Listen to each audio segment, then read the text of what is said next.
नमस्कार, मी श्वेता. रेसिपी आणि बरंच काही आपल्या मराठी यूट्यूब चॅनलवरती आपलं मनापासून स्वागत आहे. तर आज आपण झटपट बनणारा मसूर डाळीचा हाय प्रोटीन नाश्ता कसा करायचा ते पाहणार आहोत. तर त्यासाठी मी इथे अर्धा कप मसूर डाळ घेतलेली आहे. डाळ स्वच्छ निवडून घेतलेली आहे. आता ही डाळ आपल्याला 2 ते 3 पाण्याने स्वच्छ अशी धुवून घ्यायची आहे.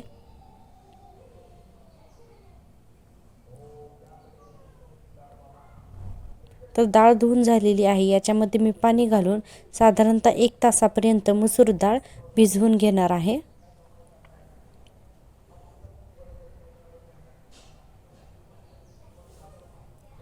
तर 1 तास झाल्यानंतर मसूर डाळ छान भिजलेली आहे, फुललीसुद्धा आहे, तुम्ही पाहू शकता. तर आता या डाळीतील संपूर्ण मी पाणी काढून घेत आहे. आता मी एक मिक्सरचं भांडं घेते आणि याच्यामध्ये पाणी काढून घेतलेली मसूर डाळ संपूर्ण या मिक्सरच्या भांड्यामध्ये घालते आणि याच्यामध्ये घालायचं आहे 1 चमचा आलं, 1 चमचा लसूण आणि 2 ते 3 चमचे दही घालते. त्याच दह्याच्या वाटीमध्ये आपल्याला थोडंसं पाणी घालून याच्यामध्ये घालायचे आणि हा आता मिक्सरला बारीक वाटून घ्यायचे. तोपर्यंत मी काही भाज्या चिरून घेतलेल्या आहेत.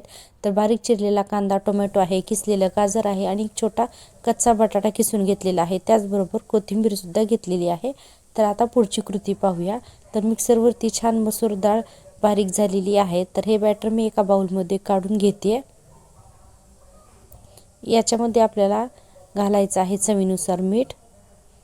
इथे मसाले ऑप्शन आहे, तुम्हाला जे हवे ते मसाले तुम्ही घालू शकता. मी फक्त मीठ घातलेलं आहे, हळद घालते आणि लाल तिखट घालते. 1 चमचा ओवा घालायचा आहे. मसाले घातल्यानंतर हे बॅटर एकदा मी छान मिक्स करून घेते. आता आपण भाज्या घालणार आहोत. तर कच्चा बटाटा घालते मी एक छोटा, त्यामुळे आपल्या डोस्याला बाइंडिंग छान येतं. कांदा घातलेला आहे, टोमॅटो घातलेला आहे, त्याचबरोबर किसलेलं गाजर घालायचं आहे. तर प्रोटीनयुक्त आणि अतिशय हेल्दी असा हा नाश्त्याचा प्रकार आपण पाहत आहोत. तुम्ही जर डाएट करत असाल तर नक्कीच या डोश्याचा वापर तुम्ही तुमच्या डाएटमध्ये करू शकता.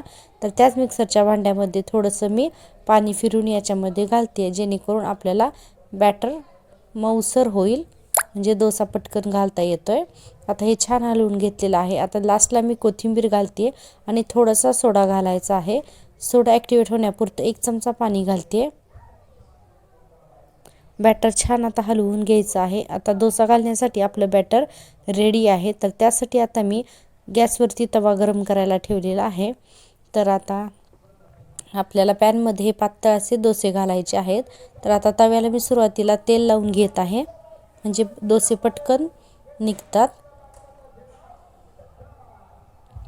तर तेल लावून झालेलं आहे. आपल्याला शक्य तेवढा मसूर डाळीचा डोसा पातळ घालायचा आहे. खूप पातळ याचा होत नाही, पण जितका शक्य आहे तेवढा तव्यावरती पसरून घ्यायचा आहे. तुम्ही जर का नवीन आहात किंवा हे डोसे पहिल्यांदा करत आहात तर डोसे फाटू नयेत म्हणून याच्यामध्ये 1 चमचा हरभरा डाळीचं पीठसुद्धा तुम्ही वापरू शकता. तर आता डोसा घातल्यानंतर याला मी 1 ते 2 मिनिट वाफवून घेण्यासाठी झाकून ठेवलेलं होतं. तर 2 मिनिटांनंतर पाहू शकता तुम्ही, मस्त वाफ आलेली आहे डोस्याला. याच्यावरती आता भरपूर असं तेल सोडायचं आहे आणि हा डोसा पलटून घ्यायचा आहे.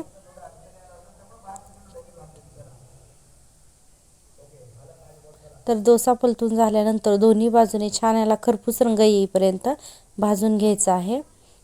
तर अतिशय हेल्दी, टेस्टी, अप्रतिम चवीचा प्रोटीनयुक्त मसूर डाळीचा नाश्ता आपला बनवून तयार होत आहे. तुम्ही पाहू शकता किती सुंदर कलर आलेला आहे. तर मस्त असे पातळ पातळ डोसे झालेले आहेत. तर याच पद्धतीने मी सर्व डोसे करून घेत आहे. तर खूप सुंदर असे पौष्टिक, एकदम प्रोटीनयुक्त मसूर डाळीचे डोसे बनवून तयार आहेत. तर तुम्हाला जर काही रेसिपी आवडली असेल तर रेसिपी आणि बरंच काही आपल्या मराठी यूट्यूब चॅनलला नक्की सबस्क्राईब करा. सबस्क्राईब करायला अजिबात विसरू नका. व्हिडिओ संपूर्ण पाहिल्याबद्दल मनापासून धन्यवाद. Thank you so much.